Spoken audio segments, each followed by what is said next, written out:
think men are loyal to a woman to try and inspire loyalty out of her. A man will sit there and go, I only want to be with her. But really what they're saying is, I only want her to be with me, which is a masculine imperative, and it's natural, and I completely understand that. Every man's the same. But if you could make a woman be loyal to you while not being loyal to her, then you would not be loyal to her. If a man's truly honest and says, if I can press this button and she's loyal to me no matter what I do, am I still going to only be with her? Now, you might prefer her. You might spend 99% of your time with her, etc. Completely get that. But on a long enough time frame for the rest of your human life, if she's going to be loyal to you regardless, are you telling me that without any kind of backlash from her, without the chance of her cheating, without any bullshit, you're going to tell me for the next 50 years you're not going to fuck anything ever once? If she let you, why not? Like, you know what I mean? Yeah, I mean, I feel like everyone would agree to that. Everyone would agree to it, right? So it's different for men and women. Is what it's completely different for men and women, and it's also different because a lot of people misunderstand what I say. It's different for men of a certain status, right? If you're a man who has his shit together at a certain level of status, you can say to a woman, look, I love you with all my heart. I want to be with you. I'm going to take care of you, but you're not going to tell me what to do. I'm in charge because this is my life. You're on the Tate train, and we're headed to Success Station. I'm the one driving it, and if you're going to be on my train, certain things are going to happen. If you're unhappy, you can get off. No problem. I feel like you've been experiencing that as like a high-value male. Me and Salim kind of just started. I'm hoping Steiny gets there one day, but once you get there, it'll be it'll be dope. When you get into the high-value area, it's like it's pretty fire. Well, if you're hard to replace, then you're going to accept more things than you would accept from someone who's easy to replace, right? This is basic human psychology. We can take it away from dating and apply it to basically anything. You will accept your Lamborghini breaking down because it's hard to replace it. You will not accept your Toyota breaking down because you can just go get a Nissan. So it's the same kind of game, right? If you look at a guy and go, he is amazing at everything. I truly feel, I feel happy with this man.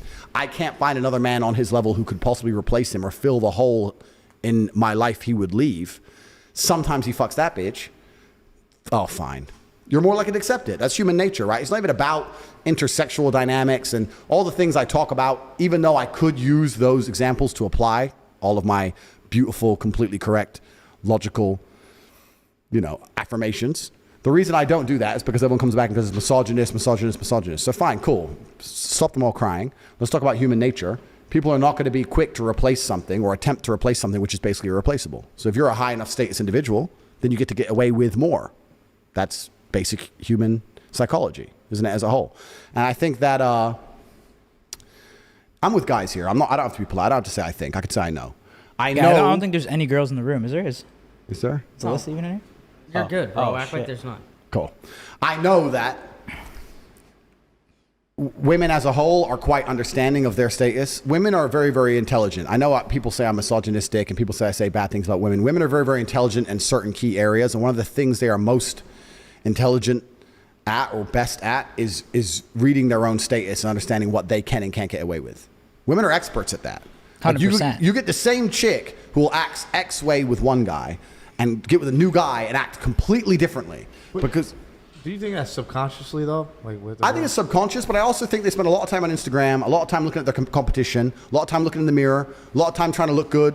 A lot of time, they spend a lot of time on themselves and within themselves, and they're pretty good at understanding their value and what they can get away with when it's compared against the value that's sitting opposite them, right? So they'll sit opposite one guy and be a dickhead and sit opposite the next guy and be a sweetheart. They're quite smart at that, right?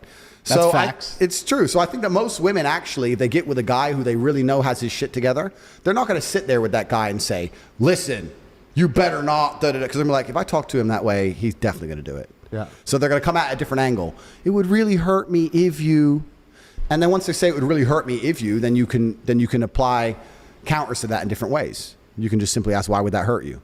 Well, if you're fucking all these bitches, how do I know I'm special?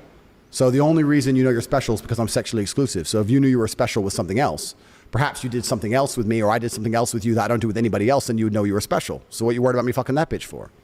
And it can't be that logical because females are not that logical. You can't explain it that way. But I'm saying if you're with a woman long enough and you have frame and you have influence over her and you understand these basic paradigms and you mention them in the correct conversations at the correct way in the correct frame, over time, they'll learn to accept it. I say this and people completely have a meltdown. I don't know why people have a meltdown. It's facts. It's facts. You think any of these dudes you think any of these rappers fucking all these girls, the girls are telling them, you better be loyal. You better be loyal. No, but why? Fuck no. Because of his status. Because they don't want to be left. Because they know he'll just say no, bye. So they just don't, they're like, okay, look at me in the mirror. Can I be replaced? Yes. Can he be replaced? Not easily. Fuck, I got to take this deal.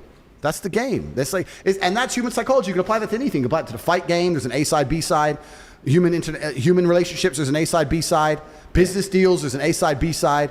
Someone's got to fucking take the B side. So the way you're saying, Someone's got to lose. Yeah. To a degree. To a degree. But this is the thing about relationships, because we can talk about relationships as a whole. Everyone says what I say is crazy. All I say is that love is real. Men and women should be in love. A man can be completely in love with a woman and care about her and still sometimes fuck something else. like the higher your status, the more you can get away with, because that girl's so afraid to lose that, so you can do whatever you want. Bro, it's the same. But it's the same with anything. Yeah. Is it like buy a McLaren? It's not going to work for half the year. They're fucking nightmares, but they're McLarens, so it's just a game. Like I used to talk to Salim, and he'd have random girls, and he'd be like, "Yo, I'm crazy over this chick," and I would say, "Salim, dude, think about who you are. You can get any girl you want. These are just random chicks, right?" Well, now it's multiple. Now it's great. So there's levels to it, and I think that chicks don't realize that until they don't have it, and then they chase back, right? Well, women are also addicted to drama. This is something else you have to understand about females. That's very true. Females are addicted to drama. They are entertained by drama. What does a woman do in her spare time? She watches the Kardashians drama. Listen, I don't want to insult anyone. I was about to say a bitch. Yeah, I'm going to stick with that. A bitch will sit there. A bitch will sit there and think, I need to relax. Let me watch a murder documentary about a serial killer who chops people's heads off so I can have a nice good night's sleep in bed. They're addicted to this shit. They love drama. So to some degree, even as a man, this is actually an important frame for men to understand. To some degree as a man, you have to instill drama in the relationship, because if you don't, she's going to get bored. No, that's very true, man. And she's either going to leave or she will instill the drama, which gives her control. You don't want her to bring the drama. So you think girls like to fight? They like drama. They like to be entertained. Yeah. So if she instills the drama, it's probably going to involve some other fucking dude. You don't want that shit, right? So you have to instill drama. So this is the question I always say to all the people who say I'm misogynistic and my view on relationships are wrong, et cetera, et cetera. I say, look, I have beautiful women who are in love with me, and we're all happy and smiling every day. I get to fuck whatever I want. I have a very positive relationship with females. My life's good. You disagree with everything I say. But your relationship, you and your woman don't even fuck. So like, if you take the other paradigm, 99% of men disagree with me, but they marry one chick, they be the good guy, get married, sit with her, just her, I'm loyal, blah, blah. They're all getting fucking divorced and the chick's giving them a hard time. Yep. You never see that dude who did the right thing and then go, I can do whatever the fuck I want because I do the right thing. So you know what? Leave her at home. I'm hitting the club. I can do what I want because I don't cheat. Never. It's like, oh, she's going to get mad. Da, da. And he's the good guy. I'm the bad guy, and I get to say, see you next week. So what is the cheating code in Andrew Tate's like books? Like, how do you morally cheat if you have a girl? You're honest with her. You're upfront with her. It's not even about that, because when I say it on these podcasts, I have to condense everything. I have to be very compendious, and I have to try and... Or how does one, not Andrew Tate, how does one morally cheat? It's just about understanding and instilling a mental frame inside of the female that makes her understand that it's really not that big a deal. That, coupled with your status and the fact that you're hard to replace, will make you be able to get away with it. And when I say get away with, I don't even mean get away with. It can be a very honest and open thing. I'm telling you, man, like, most men would be surprised by how deviant women are.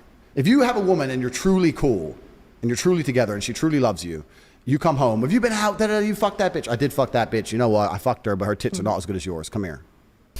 But does that work? She'll love it. She doesn't give a shit. What if she had a better rack, though? Well, then she's in trouble, right? But I'm saying, if the framing is right, but it's about the mental framing. I say these things, and men think I'm full of shit, but you have to understand the mental framing. I'll give you an example. If a man so that's your line when you come home and you just just compliment the girl's rack and then you're good? It's an example. That's good. That's a good line. Though. But I'm talking about the mental framing. If a woman gets with a man and his frame is correct, that woman over a long enough period of time has the same political views, likes the same music, likes the same movies, has the same friends as him, watches the same things on YouTube, the same Netflix shows. If you see a woman who loves that man, doesn't she do everything the man does? So if that man truly believes and can explain to her in a sensible way, look, I love you, I take care of you, I pay your fucking rent, you're living with me, that bitch, fuck that bitch, who cares? I fucked her, so what? Who gives a shit? She ain't here, she ain't living in the fucking penthouse, shut up. Eventually she's gonna be like, okay, well, as long as those girls don't live with you, they absorb their man's frame. But that's the frame. Hold on though. So what if your girl comes home, same scenario, and goes, yo, your dick is bigger? That's not gonna make you happy though. Bro. Okay, so this argument is one I've heard so many trillion times. They say, well, if you can do that, why can't the woman do that? And I can answer it in so many different ways. Give your harshest way. I can give, my harshest way is that it goes against the will of God and nature. It goes against the way of man. For the longest period of human history, men had more than one woman. Every king, every sultan, read the Bible, read the Quran. In most of the world today, men still have more than one woman. Never in history, in any book ever, in any civilization since the dawn of human time, have promiscuous women been celebrated, ever. They have been frowned upon in every single society ever. The main reason is because of paternity. Because what happens is if I have 5 girlfriends and they all get pregnant, we know who the 5 mothers the guards are. are in town? Thank you. And we know who the 5 fathers are. Yeah, thanks. Well, the father Sure. for the 5 kids. So you know who the kids belong to. Yeah. If you have a woman who's sleeping with 5 dudes, when she gets pregnant, nobody knows who the fucking kid belongs to. Now, the DNA test might be able to fix that, modern science, right? But there's a whole bunch of modern science has to work with the devil. That shit's new. Humans, evolutionarily, grew up until the 1950s, 1960s, where none of that shit was doable. You had to know who the mother and the father was. You had to have a virgin. That's why they celebrate virginity in most of these places on the planet. They can't afford DNA tests. If she ain't a virgin, I don't know as a fact I'm the father. So I ain't gonna fucking deal with her shit. That's why virginity is so important in most of the world to this day. So to come along and say a woman can do it too is disgusting in the eyes of God and in the eyes of nature. You can come along with science and somehow then try and fix it and prove it. So and patch it up. God just wants the boys to just run through chicks. God wants the warriors like out here. God's looking down right now and he's like, boys, I just want you to run through chicks. God wants the men, the masculine males of earth to reproduce, create his warriors. God needs warriors. What parable is that in? It's Tate 15. Okay. I'll search it up. Look it up. Wait, so when God needs warriors. New Testament? New and old. I'm everywhere, bro. Okay. I'm around. You should read the book, G. I'm in there somewhere. You'll see it. And you go, that sounds like Tate. He probably wrote that one. Luke. Nah, that wasn't Luke. That was Tate, that one. How about, but what about, have you ever dated a girl that makes more money than you? That's impossible. It's possible. It's what do you impossible. mean? What if you, when you finally go to the US, you're in LA and Kylie Jenner pulls up on you and she's like, She's still not richer than me. she's richer than you. Nah. She is. But I'm rich in ways beyond money. You're thinking in No, numbers. I'm talking financially. Then I guess I'm gonna have a very good life, aren't I? Would you ever date a girl that's richer than you? Fuck yes. Why not? So then would you let her pay bills? I spent most of my life dating girls who were richer than me. Like for a long time, I had no money, and I'd date a bitch and she might have more money than me. That was no problem for me because I was still in control. I was still in charge. Masculine frame is not all about money. The idea that it's all money is not true at all. Right? I did very, very well in my life when I had no money, and I was a professional fighter, and I was on the way up, and I was fighting, and I didn't really have that much money. I did fine. So what if you're there are dudes in New York right now selling CDs on the street with like 4 girlfriends, and they're just tearing through pussy. Everyone knows it. They're Even the fucking CD everyone's guys? wife on the slide. They're doing fine.